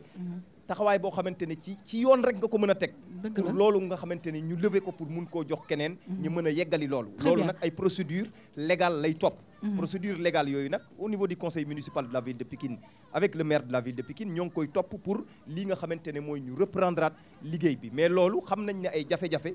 am na ci puisque ña fa nekkoon ñëpp biñ koy réfectionné ñu nekkoon nag di dundal suñu aada dañ faa mujj jóge amatuñ foo xamante ne nekk nañ fa Matador loolu tax na it ñun am na beneen xalaat boo xamante ne am nañ ko ñu am projet bu mag boo xamante ne ça c'est la municipalité de Pikine Ouest qui a un grand projet au niveau fii ñu toog nii ci corniche bi muy exutoire naturel bi ngeen di gis fii nii seen ginnaaw muy le lac du Technopole ñu war ko mën a aménager nag def ko par excavation mais aussi centre salle de spectacle boobu nga xamante ne Matador mu ngi ko doon mooy fi ñuy seen nii ci image yi waaw fi ñuy seen ci image yi ci ginnaaw xam nga c'est un lac mais dañ koo war a par excavation. D'accord. ñu retrouver waat le lit naturel du lac bi nga xamante ne dañ koy def de telle sorte que ça sera maintenant navigable mu nekk un canal un channel bu navigable boo xamante ne di nga mën a suqaliwaat lii ñuy tuddee sport nautique, pêche en ligne ou promenade en pirogue. Très beau programme. Mais tout autour di lac day am nag ay équipements socioculturels sociocollectifs yoo xamante ne ñoo ci nekk dont une salle de spectacle mais boo xamante ne ça sera une salle de spectacle et de musée d'art et de la culture. Alors Maïmouna li koy wër yëpp ni ñu koy tabaxee forme architecturale bi day nekk 21 ethnies yi nga xamante ne Sénégal da koo am ku ci nekk da nga amoon noo doon tabaxee. dëgg la loolu moom moo koy noonu lañ koy tabaxee de telle sorte que ça devient maintenant un musée bu tax nit ñi ñëw di ko xool mais salle de spectacle lay nekk en même temps am 2000 places. Donc loolu Matador doon wax fii nii rek ñun en tant que autorité locale am nañ boobu préoccupation ci jël nañ ko dimension bi ba ñoo ngi ci commencé xalaat te projet boobu yaakaar naa ne balaa ngeen fi jóge sax dinañ leen jox ngeen ñu xool puisque sori na nag sori na lool d'accord ci wàllum tabax très bien mais culture urbaine bi nag ñun dañ ci remercier Matador taxawaay bi nga xamante ne am na ko ci biir banlieue bi très bien référence la tey ci Sénégal ak ci àdduna bi am na moom ci boppam ñoo ngi waxtaan ci loo xamante ne fii nii nga xamante ne mooy parcours bi boo demee ci ginnaaw fee rek am na lu ñu fa war a def man ak moom maanaam la ville de Pikine Ouest ak moom ci boppam muy li muy def puisque li ñuy def du culture rek maanaam ñoom ñoo ngi def ay formation yu baree bari ci seen centre waaw li ñuy def ëpp na loolu parce que yaakaar naa ne monsieur le ministre Maïmouna mi ngay gis fii ci suñu plateau bi xam-xamam màcc na loolu ci mbirum culture sopp nañ ko bëgg nañ ko te ñu ngi ciy dox ay jéego yu mag ci RTS2 di quand même une chaîne culturelle waaye tamit dafay chaîne sportive aussi en tout cas Maïmouna moi j'ai même envie d'applaudir parce que projet bi ni mu ñu ko waxee en tant qu'artiste ñi ngi xalaat un peu naka la nar a mel et ça va être extraordinaire mu nekk encore une fois l'occasion aussi pour les Sénégalais d'aller encore une fois visiter Pikine parce que li mu wax c'est extraordinaire Maïmouna waaw li mu wax c'est très important ça donne des idées exactement et puis dafay jox tamit beneen dimension localité bi nga xamante ne mooy Pikine parce que au-delà de l'aspect culturel si boppam tamit dina am beneen aspect boo xamante ne day jël en compte tout ce qui est environnement ak développement durable loolu daal yaakaar naa ne lu ñu def mooy lu dul ñaan rek mu sotti ak jàmm ak salaam mais soo ma mayee ma dugg tuuti rek ci formation bi nga xamante ne monsieur le maire mu ngi ko doon junj léegi parce que association agriculture urbaine comme ni ma ko waxee sànq 2006 lañ ko créé wante boobu ak léegi ñu ngi jàppale bu baax ndaw yi nga xamante ne ñoo nekk ci banlieue bi pratiquement chaque année dinañ former lu ëpp une centaine de jeunes yoo xamante ne dinañ leen dimbali ñu def ay formation ci wàllu vidéo wala ci wàllu caméra wala ci wàllu métier yoo xamante ne ça tourne autour du hip-hop wala des cultures urbaines au-delà tamit am nañu ay événements phares yoo xamante ne tamit ça draine du monde bu ñu waxee ne ça draine du monde mooy ne tout autour dafay am une économie créative bu festival bi taxawee par exemple festival bu su mel ni Festa 2H bi nga xamante ne ci mois de juillet bi ñu génn la doon am lu toll si 119 artistes yaa xam toi bien ñëw nañu participer ci festival bi d'accord 119 artistes yoo xam ne ñu ngi bàyyeekoo ci 14 pays yoo xam ne bokkuñu d'accord am na tamit yeneen événement yoo xamante ne dañ koy def lu ci mel ni flow up itam concours la compétition boo xam ne dañu may ndaw yi ñu wane seen talent wane vraiment li nga xamante ne mën nañ ko ci wàllu culture am na tamit yeneen mënuñoo wax lépp comme ni ko Thierno Dramé waxee sànq li duuf yëpp xajul ci cin li duuf ci nag li yëpp xajul ci cin li wante dañ ciy tànn rek li nga xamante ne moom la ñu war a wane absolument ñu tudd ko wane ko mais duma jeexal sans souligner li nga xamante ne mooy Yuma nag benn formation la boo xam ne dañ ko jagleel ndaw yi nga xam ne dañu leen jàppoon maanaam ay ndaw yoo xam ne ay mineurs lañu des jeunes mineurs yoo xam ne dañu amoon maille avec la justice tout à fait maanaam ñi nga xam ne ñoo nekk fort bee bu ñu génnee ñu dimbali leen ba ñu mën a bokkaat ci société bi réinsertion sociale ak yooyu c'est très important et je pense que ne ay initiative la yoo xam ne vraiment c'est à soutenir et à saluer voilà alors monsieur le ministre ñun équipe bu RTS2 dañu gis ne que loolu moo tax ñu ñëw ren daal di ne sunu vacances yi dañuy dugg ci banlieue bi parce que kat monsieur le ministre banlieue bi sànq ba léegi gis nga sujet yaa ngi dem ñu ngi gis ne que y a des choses extraordinaires yu nga xamante ne bi xëy na sénégalais yi dañuy dégg rek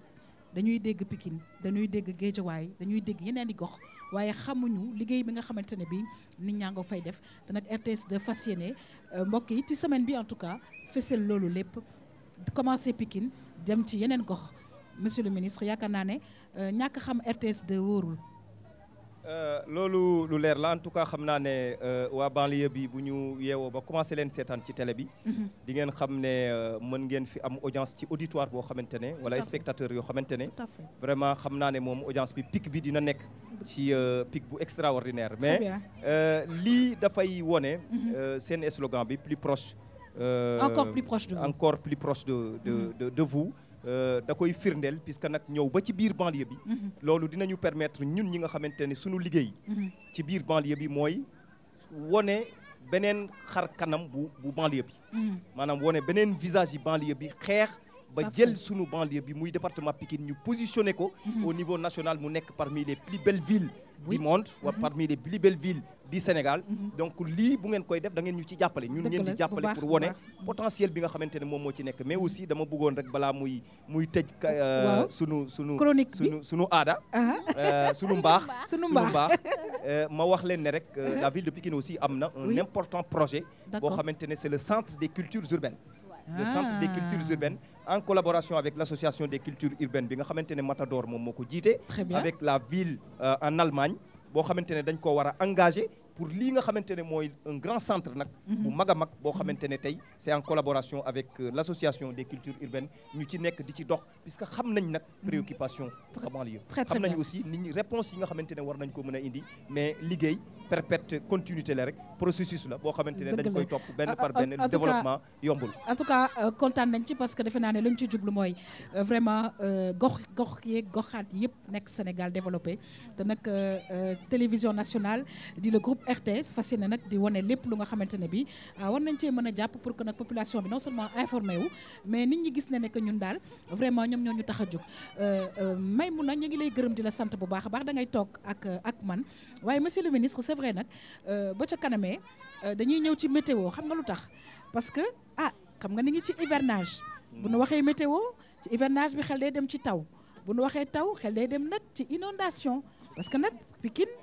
am na côté yu nga xamante ne bi léeg-léeg dafay xaw a doy waar waaye nag du ñu def rek lu dul dem xooli suñu xarit Adja Astou wax ñu daal météo bi naka la tëddee tey mbokk yi ñu dellu si waat waxtaanee mbirum inondation bi ak monsieur le ministre Adja maa ngi lay nuyu c'est un plaisir de te retrouver fii à Pikine alors Adja le temps. yaa xam maa ngi lay fay bu baax a baax di nuyu mbokk téléspectateurs yi di leen wax ni que namoon naa leen lool ci tam-tam vacances surtout ci météo donc yaa xam soo xoolee temps bi daanaka du tàng torop dina ànd ak tuuti peex lu ci mel ni Dakar température yi nii lay tëddee ci journée mardi bi donc le matin on aura 27 degrés l'après-midi 29 degrés le soir 29 degrés donc comme j'ai dit tantôt on aura quelques nuages le soir et en matinée. Donc Diourbel aussi on aura le matin 26 degrés l'après-midi 31 degrés et le soir 31 Linguère 27 le matin 32 midi et 34 le soir et il fera beau toute la journée parce qu'il y aura du soleil waaye ñun moom xam nga dañoo xaw a ragal naaj bi donc à Saint-Louis aussi on aura 27 degrés le matin 31 midi et 30 le soir et aussi il fera très beau toute la journée mais le soir nag lay xaw a am quelques wis-wis Kaffrine le matin on aura 26 degrés l'après-midi 30 degrés le soir aussi 30 même température du changer donc Ziguinchor suñu fa demee le matin on aura 25 degrés l'après-midi 30 et le soir 28 donc foofu aussi seetlu nañu le matin dina am quelques wis-wis dina xaw a taw le matin moo tax soo xoolee température bi dafa wàcc mi ngi toll ci 25 degrés donc suñu jógee Ziguinchor dem Matam le matin on aura 26 l'après-midi 32 et le soir 35 boobu aussi on aura du soleil toute la journée donc Kédougou le matin 24 l'après-midi 29 et le soir 30 degrés boobu aussi il sera très nuageux toute la journée et peut-être aussi mu xaw a taw le soir donc Thiès le matin on aura 25 degrés l'après-midi 30 et le soir 27 Kolda le matin 34 l'après-midi 28 et le soir 24 donc Kolda aussi ñu ne mekk ko foofu aussi dina am quelques wis-wis mu ànd ak taw dans l'après-midi donc suñu jógee Kolda dem Fatick aussi le matin dinañ am 25 degrés l'après-midi 27 et le soir 27 suñu jógee Fatick dem fi nga xamante ne mooy Sédhiou le matin on aura 27 degrés l'après-midi 29 et le soir 24 donc mu nekk température yi nga xamante ne moom moo nar a am ci Sénégal donc soo xoolee température minimale bi mi ngi nekk 24 degrés foofu ca Kédougou ak Sédhiou ak Kolda et maximal bi mi ngi nekk 35 degrés mooy Matam ci ngoon 35 degrés lay am donc soo xoolee li nga xamante ne mooy lever du soleil bi ñu ngi koy am à 6h45 coucher du soleil bi à 19h36 pour ce qui est des marées dinañ am première marée basse bi à 3h05 du matin et deuxième marée basse bi à 15h35 marée haute bi première marée haute bi on l'aura à 9h25 et deuxième marée haute bi à 21h45 donc ñu wax ni que voilà toute la journée demain soleil bi soo xoolee lu muy nekk ci dëkk bi mi ngi toll ci 12h42 minutes donc transit solaire bi mi ngi nekk à 13h45 pour ñi nga xamante ne ñoom ñooy suñu mbokk nappkat yi mën nañ leen wax ni que mën nañu xëy à 3h du matin mooy première marée basse bi dem nappi ndaxte jën dina bëri ci géej gi donc nañu dem rek tenter seen chance te bu ñu fàtte ñu indaale ñu fii ci plateau Tam Tam. Adja ñu ngi lay gërëm di la sant bu baax a baax donc on te retrouve inchallah demain pour beneen météo alors monsieur le ministre je pense que transition bi c'est fait hein mais apparemment du taw demain mais monsieur le ministre mënuñu ñëw Pikine nag te ànd ak yow te duñu ci wax mbirum inondation bi parce que nag wax dëgg yàlla c'est vrai que nag am na ay jéego yu bëri yu nga xamante ne bi def nañ ko ci wàllu inondation bi jàppale nit ñi waaye yaakaar naa ne ba léegi am na ay gox yu nga xamante ne bi mbir maa nga fa léegi nag nga wax ñu yéen vraiment taxawaay bi nga xamante ne bi taxaw ngeen ko ci mbir moomu la nga xamante ne bi xaw na sonal quand même population yi. Merci beaucoup Yakham balaa ma ciy dugg nag il faut ñu reconnaître que nous avons un beau temps au Sénégal. Oui quand même. C'est un très mais beau il fait pays. chaud quand même hein. C'est un très beau pays. C'est clair. Et avec un temps super exceptionnel. Ah bon, vous trouvez qu'il fait tey yaakaar naa ne ci biir banlieue bi fii nii ci température bi ñu génnee ci météo bi. Oui ça va. yaakaar naa ne les vacances vont se passer très bien. Ah ben oui. Très bien. Oui. Donc ça commence déjà très bien. Avec donc, la RTS2 hein, n'est-ce pas? Avec la RTS2 Bah oui, ça oui, commence voilà. très bien. Tout à fait. Et j'espère que ça va finir aussi très bien. Inch'Allah. Pour aborder nag lii nga xamante ne mooy question bi nga wax sànq. muy sama xel sax dal na bu baax a baax. ci météo bi ñu joxe puisque taw bi bariwul lool waaye tamit ñun tamit ñuy ñaan nag taw bu bari am. pour que nawet bi nga xamante ne ñoo ngi ci nekk. suñu mbokku béykat yi yàlla mën a def tey nawet bi baax puisque bu baaxee rek Sénégal naat. dëgg la. waaye loolu tey du tere. Sénégal nag le gouvernement jël à bras le corps. lii nga xamante ne tey moom mooy le phénomène des inondations. Tout à fait. nañ jàpp ne nag depuis quelques années. muy 2000 2005 2009. 2012. am na fi ay mbënd mu bëree bëri boo xamante ne gis nañ ko fi mais liñ ci mën a jàpp rek depuis 2012. oui mooy d'abord bi président Macky Sall yegsee ci biir réew mi. c'est la première fois dans l'histoire politique de ce pays. oui un gouvernement ñëw ne man la question des inondations dama koy wutal un programme. un programme boo xamante ne dama koy inscrire ci sama agenda politique. absolument li fi doon am mooy déclenchement plan Orsec rek. moo fi doon am maanaam. musiba day am ñu soog a déclencher plan Orsec mais cette fois-ci le président de la République bi mu yegsee dès septembre 2012 mu woote un conseil présidentiel ñu tënk ci li nga xamante ne tey mooy le programme décennal de gestion des inondations. D'accord. tënk ko nag ci fukki at yoo xamante ne dañoo jàpp ne de 2012 à 2022 lépp lu jëm ci projet ak programme dañ ko ciy dugal de telle sorte que ville par ville ñu def ko année par année de telle sorte que inondation dootul am ci biir réew. waaw léegi ci côté Pikine parce que faaw nag ñu xuus ci émission bi. très bien dugg ci li nga xamante ne moom mooy sport. fan lañ ci toll est-ce que fu mu nekk nii ñi nga xamante ne bii ñi ngi dëkk Pikine di nu seetaan daan faral di am ay problème inondation lan nga leen mën a wax très rapidement monsieur le ministre. très rapidement dama koy résumer yemale ko ci biir banlieue bi. ñëpp xam nañ ne préoccupation banlieue bu njëkk boo doon wut priorité. ci wàllum priorité. banlieue bi dañ la doon wax ne mbënd mooy suñu problème. Président Macky Sall depuis 2012 c'est beaucoup de milliards qui ont été investis ci ay ouvrages de drainage des eaux. mën naa la ci jox rek ay quelques exemples. yoo xamante ne am na ci boo demoon tey Dalifort. Cité Soleil. boo demee nga jëlaat seen cassette yi bu njëkk. waaw nga demaat fa tey def fa reportage. ADM la ñu fa yebal. avec le projet mu def fa programme de restructuration de la Cité Soleil. très bien foofu tey ay ouvrage yu jéggi dayoo lañ def foofu ba inondation kenn waxtu ko fa. nga ñëw fii nga xamante ne mooy ginnaaw raay nord ginnaaw raay sud Thiaroye Gare Tivaouane Diacksao Diamaguène Sicap Mbao foofu APIX avec le programme de l'autoroute à péage. mu def fa avec l'AFD 33 milliards yoo xamante ne moom lañ fa def. ci wàllum drainage des eaux. nga dem Yëmbal dem Ginnaaw Raay dem Jidda Caaroy Kaw. waaw d'ailleurs votre confrère un de vos confrères. dafa defoon benn film. boo xamante ne da ko intitulé woon. la vie a repris à Jidda Caaroy Kaw. lu tax puisque inondation yi dañ koo xeex ba mu ba des na nag am na lu des. mais quand même. effort yu bëree bëri. très bien gouvernement bi def na ko ci wàllu kon daal li ñu mën a jàpp mooy daal vraiment yaakaar am na disposition yi jël nañ ko pour nga xamante ne bi inondation yi du sonal nit ñi bu baax a baax monsieur le ministre nag fale nag ñu wax ci te defe naa ne dinañ ci gën a yaatal parce que ñun tamit dinañ dem ci ay gox indi ay sujets yu nga xamante ne bi téléspectateurs yi ñoom ci seen bopp nañ ko mën a gis Maïmouna maa ngi lay gërëm di la sant bu baax a baax plaisir de te retrouver très prochainement ci banlieue bi parce que nag RTS2 vacances yi nga xamante ne bi ñu ngi koy def ci banlieue bi dañu koy wéyal incha allah fii leeg fin du mois Maïmouna merci beaucoup. merci beaucoup Yakham yow itam ma lay sant di la gërëm bu baax baax di remercier monsieur le maire monsieur le ministre sant di gërëm téléspectateurs yi jox leen rendez-vous rek semaine prochaine ci beneen gox ci banlieue yi. ñu ngi lay gërëm di la sant mbokk yi ñu ñëw ak yéen nag ci mbirum sport tàggat yaram mu nekk lu nga xamante ne bi am na solo lool ci banlieue bi waaye nag tey sunu xarit Thierno Diallo dafa ñëw ak ñun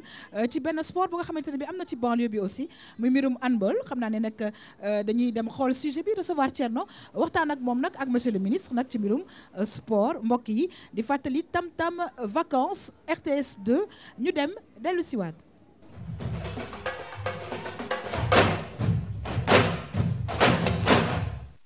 jàngat bu ma ci def bu gàtt mooy nit ki soo bëggee dara te mënoo ko am ci loo am rek téye ko loolu laa mën a wax mais am nañ un peu de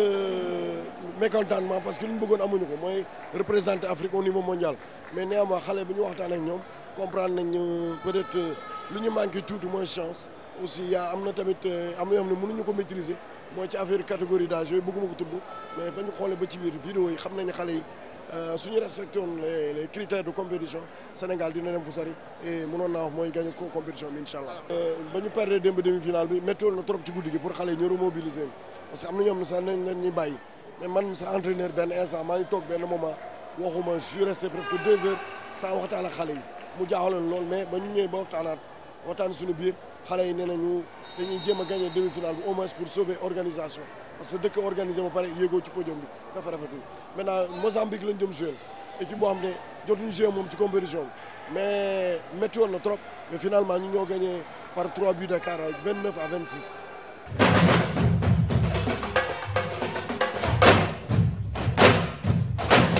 waaw mbokk yeeg xarit yi mu doon nag vraiment mbirum handball ci les moins de 20 ans en tout cas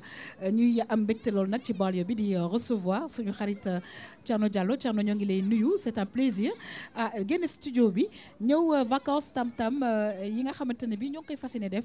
ci banlieue bi Thierno welcome. waaw merci yaa xamante tamit ma am mbégte en tout cas. di bokk ak yéen plateau surtout avec idée bi la chaîne di la 2 di def di respecter en tout cas lii di slogan c'est-à-dire que plus proche de vous je pense que aujourd'hui cela est une réalité suñu ko gisee si cadre bi di cadre boo xam ne cadre bu idéal la an tamit ak ministre boo xam ne nii c'est un ministre assez très jeune boo xam ne si suñu génération la bokk te xam ne nii mu ngi quand même def lii di préoccupation population yi doon loo xam ne lu ko yitteel lool donc ñun on ne fait que content applaudir di koy encourager en tout cas mu gën a dem ci kaw ci kanam quoi. très très bien alors par rapport ak li nga xamante ne bi Thierno indil nga ñu ko tey defe naa ne muy les moins de 20 ans ci mbirum handball bi te nag xam naa ne bu ci kanamee monsieur le ministre faaw nag ñu ni tamit ñu laaj ko ban sport lay def parce que comme yaa ngi koy wax monsieur le ministre jeune la te nag sport sax du jeune wala màgget je pense que il faut faire du sport Thierno. waaw mais moom c'est un sportif on sait c'est bii nag moo di tournoi challenge trophy boo xam ne Sénégal mu ngi ko doon organiser. di ko organiser si banlieue mu doon Guédiawaye tournoi bi nag tàmbali yoon yàgg na final bi joué nañ ko Sénégal nag def na ci ay jéego ba 3e place la mujjee jël ci kanam Mozambique gis nañu entraîneur bi lu mu doon wax sànq Pape Ibnou di bilan boo xam ne quand même satisfaction la parce que soo gisee sélection bi U20 la c'est-à-dire que ñoo xamagul ñoo xam ne ni seen ñaari fukki at motagul donc da leen permettre tey ñoom ñu mën a xam xale yi fu ñu toll mais jàngat bu mu ci def moo di manque d'une expérience donc expérience boobu noonu gars yi ils sont pas assez expérimentés c'est normal ay xale lañu mais yaakaar na quand même nee na lu ma gis doy na ko wante tamit keneen tamit comme njiitu fédération bi di Seydou Diouf moom tamit am na bilan boo xam ne jot na ko tiré. très très bien waaye monsieur le ministre gis nga sujet bi nga xamante ne bi Thierno indil nañu ko ci mbirum handball sànq ñoo ngi koy xaw a junj Pikine nag nekk gox bu nga xamante ne bi yaakaar naa ne façon sport bu ne bu nga xamante ne bi dafay am rek ci àddina dafa naa ne Pikinois yi ñoo ngi ci yëngatu bu baax a baax. bu baax a baax yaa xam Thierno maa ngi koy sant moom itam ci sujet bi nga xamante ne indi na ko ñoo ngi ciy dellu siwaat sax d'ailleurs puisque sport nag dans la banlieue bokk na ci activités yi nga xamante ne ñoom ñoo gën a fës ci biir banlieue bi tey boo jàppee ci handball bi mu wax boo jàppee rek à Pikine l'équipe d'handisport bi nga xamante ne tey am nañ ko fii ci championnat national moom moo demoon en finale daaw ak ren yëpp tey kon jàpp nañ ne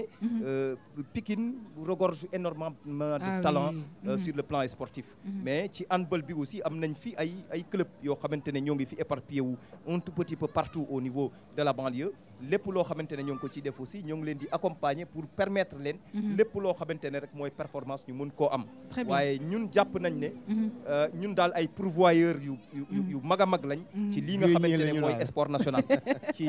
ci domaine yëpp nag domaine yëpp yi nga xamante ne ñoo ci nekk ñun jàpp nañ ne ay formateurs lañ yoo xamante ne dañuy nekk ay pourvoyeurs di yóbbu nag au niveau national. Thierno dañuy dem xoolaat beneen sujet bi nga xamante ne bi indilaat nga ñu ko ñu ne plus d'une dizaine de pays nag participé woon nañu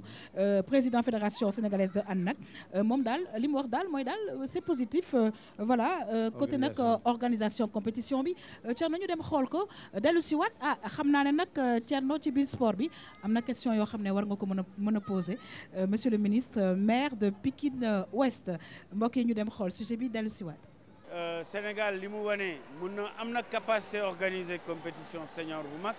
mais ça suppose que infrastructure yi suivent aujourd'hui salle bi la ñu am ak saalu Thiès mun loo def compétition ci ñaari distance yu sore noonu donc bu fekkee ne palais des sports bi pare na ca Diamniadio dinañ am choix pour mën a abriter effectivement compétition senior majeure. boo xoolee compétition bu mel nii nga xam ne fukki délégation ak ñeent ñoom ñoo ñëw ñu boole ci ay arbitres boole ci les entraîneurs boole ci les chefs de délégation ak les chefs d'arbitre yi nga xam ne toll nañ ci fukk ak juróom ñëwoon fii pour def formation boo xoolee boo ko xayma accueillir nañ lu toll ci 280 personnes yoo xam ne pendant une semaine ñu ngi woon Dakar waaye liñ ci dépensé weesuwul juróom fukki millions parce que dañuy def rek lu ñu mën ministère des sports daf ñu jàppale ci benn wàll fédération internationale jàppale ñu ci benn wàll loolu moo ñu permettre ñu boucler budget bi waaye sama absence équipe bi liggéey nañ te loolu mooy wane le travail collectif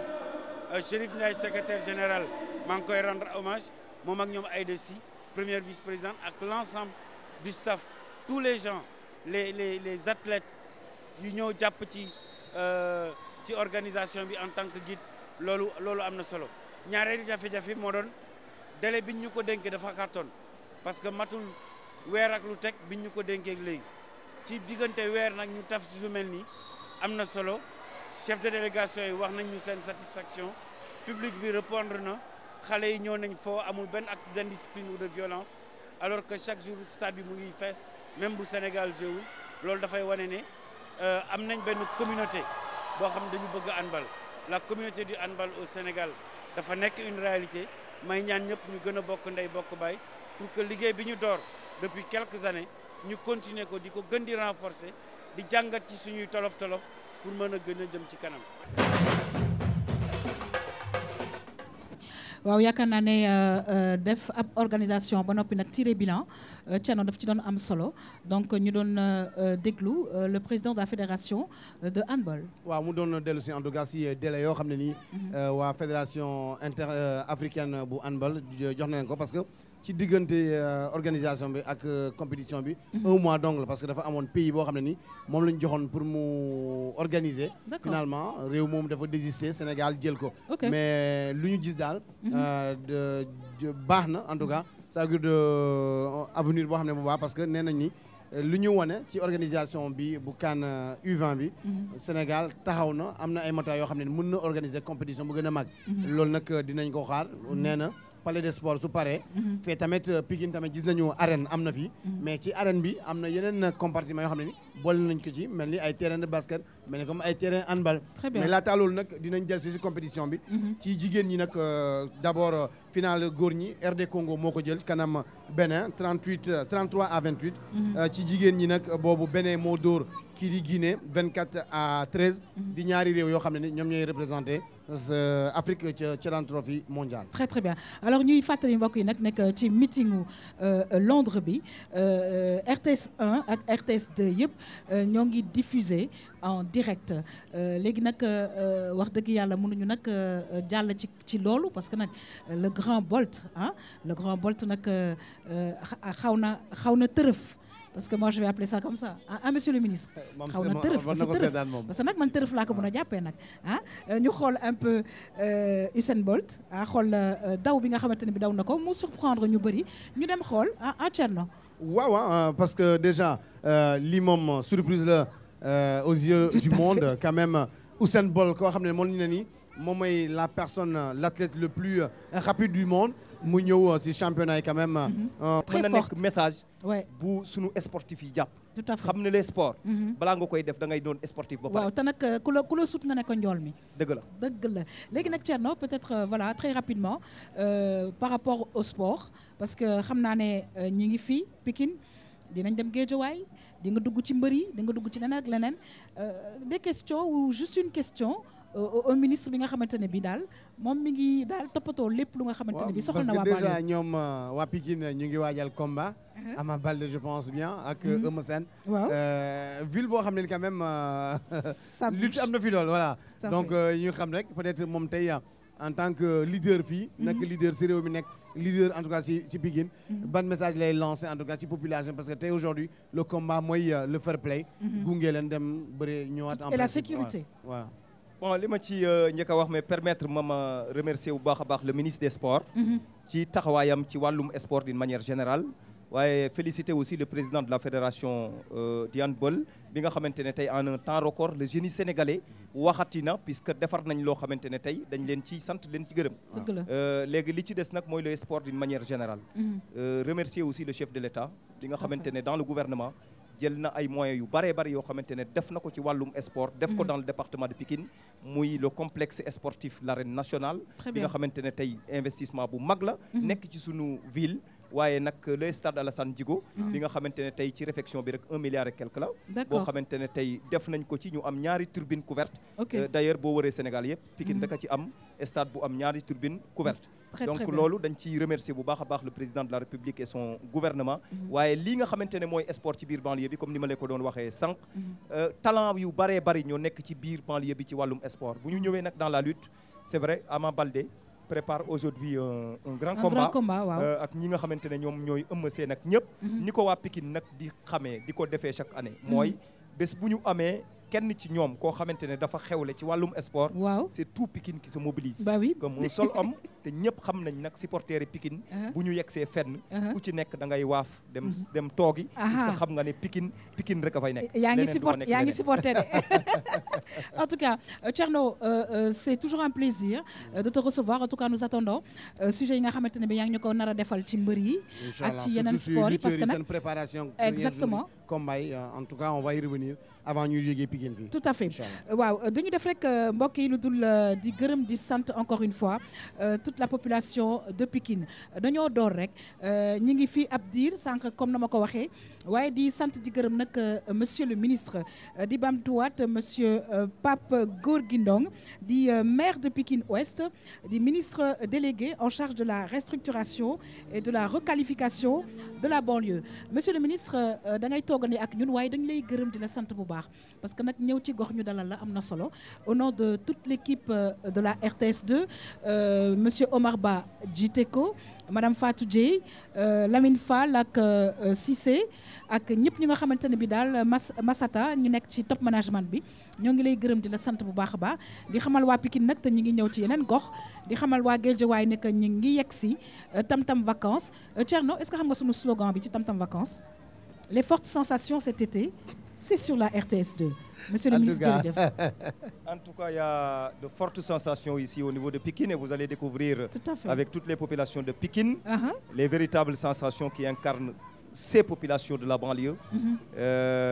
waaye nag mënuma def leneen lu dul gërëm leen bu baax a baax sant leen. Merci. Sant leen bu baax a baax aussi souhaiter leen la bienvenue, un bon séjour au niveau de la banlieue, au niveau du département de Pikine et la ville de Pikine. Merci. Qui vous accompagnera aussi durant tout votre séjour. ci lépp li nga xamante ne war ngeen ko def waaye ñu leen ciy gërëm di leen di sant bu baax. ci image bi nga xamante ne tey di ngeen ñu ko permettre ñu defaraat ko ci département Pikine. di inviter aussi les populations du Sénégal. ñu am beneen gis-gis. bi nga xamante ne am nañ ko ci lii nga xamante ne mooy wàllum ville de Pikine puisque nag population bi yëpp. jàpp nañ engagé wu. pour lii nga xamante ne mooy la ville de Pikine ñu joxaat ko beneen gëdd waaye changer image bi ak visage bi nga xamante ne tey moom mooy le département de Pikine. Très bien. tey nag may gërëm bu baax a baax ce département là. puisque xam nañ nag dañoo génn ci ay échéances yu am solo. mais message bi ma ci bu enseignement bi ma ciy tiré rek. yaa xam mooy département yëpp dégg nga ñuy xeex wala xuloo. Pikine rek lañ def campagne électorale ba mu jeex kenn déggu fi xuloo. kenn déggu fi xeex kon kenn duñu déggu def fi sax saaga. kon duñu def lu dul ne la paix rien que la paix monsieur le ministre en tout cas. Donc, ça a été un plaisir de vous recevoir fii ci plateau bi. Merci beaucoup. En tout cas di remercier toutes les autorités de la RTS parce que am nañ idée bi. mais ñoo ñu permettre aussi monsieur Racine Talla et toute son équipe ñu ñëw ci banlieue bi war fi def tam vacances monsieur le ministre nag duñu def lu dul di tàggoo waaye laata loolu am na daal ñi nga xamante ne bi nan nañu ñëw ci plateau bi pour xumbal ko parce que nag ku ne Pikine wax théâtre wax humour laata nag ma leen di dalal ci plateau bi mbokk yi ma remercier Awa Ndaw Latifa mi nga xamante ne bi moo jaar ci bopp yaa xam bi gis ngeen tendance été 2017 di fàttali numéro téléphone am 77 639 69 40 ñu dalal ko nga xamante ne bi kenn la ci ñun mooy sunu xarit Bichichi Aïssatou kon nag ñëwal ci sunu plateau daal di jox rek monsieur le ministre li nga xamante ne bi mooy sunu ay t-shirt monsieur le ministre donc tam vacances nga am honneur nag ñu démarrer fii ici à Pikine donc sunu ay t-shirt ngi nii c'est à cause du micro que mënu ma ko tàllal voilà Aïssatou tàllal na ko voilà merci beaucoup alors à part ça monsieur le ministre dañu bëgg nag dorénavant fépp foo dem ngay bindee bigu RTS2 fépp foo dem rek ngay bindee bigu RTS2 bu jeexee nga wax ñu indiwaat du dëgg jox nañ la porte-clés boo xam ne bëgg nañ tamit porte-clés bi nga def ko daal ci sa oto ak même ci caabi mairie bi sax RTS2 monsieur le ministre kii tamit yow yaa ko moom beneen clé USB bu RTS2 tamit monsieur le ministre RTS2 baaxee na la ko di la gërëm di la sant bu baax a baax jërëjëf monsieur le ministre. Vraiment RTS2 reste la RTS2. Tout Cela à veut fait. dire que vraiment teranga yi bari na mais di ngeen gis balaa ngeen di génn ci biir banlieue bi Inch'Allah que Sénégal yëpp dinañ daw di seetaan RTS2. Très bien. Merci beaucoup à la RTS2 Jërëjëf. et bon séjour dans la banlieue. Très bien alors l'équipe de Bichichi alors à vous je vous retrouve Inch'Allah demain toujours dans la banlieue ici à Pikine may fàttali ñu ngi ci canal 5 bu TNT bi à demain Inch'Allah Bichichi c'est à vous. delloo ma sama fukki dërëm waaye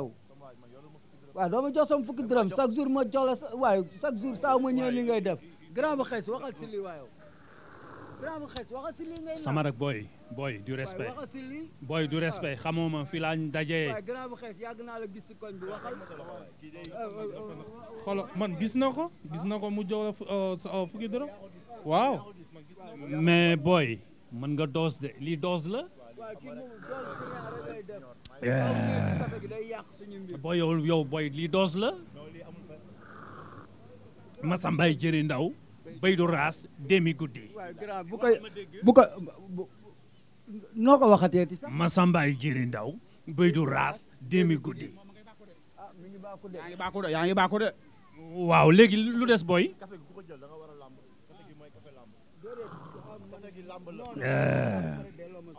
bi lay ko dégg million ya ca làmb ba dugg ci làmb boo demee da nga xam ne soo yoon newu ca ku dégg million ya ca làmb ba dugg ci làmb da ngay xiibon booy xaaral ma fay la ku baax ki teel ma lii waaw doo ma delloo waaw delloo ma waaye bàyyi sa li ngay def nag waaye lu yomb na de ñëw ci café gi ngay kii. café gi ñaata la fukki dërëm waaw 5000 a ngi delloo ma 4950. waaw sa waay koo yëpp yow café fukki dërëm nga may jox 5000 yow de du ma la wecc. xam nga vacances ñi ciy wut xaalis dëgg américain yi la waaye du boy jolof yi bu doon dërëm la sax boo ko joxee américain mu wécc la wécc ma boy. sama yoon nekku si man du ma toog fii suba nga di dàq fukki dërëm nga may jox ay 5000 soo ma joxee 5000 damay wàcc ñibbi sama bagage laa jël damay dem. Masambaay jëri ndaw bëy du raas demi guddi waaw booy jox ma ci gerte gi. allo. defal ndànk ñaata la ameel d'accord waaw defal fii joxal kii café fukki dërëm jox kee fukki dërëm fàtte naa ne yoroon naa fi ñaata. yoroon naa fi 1000 francs jox ma 5000 bi waaw jox ma 5000 bi waaw jox ma ba pare.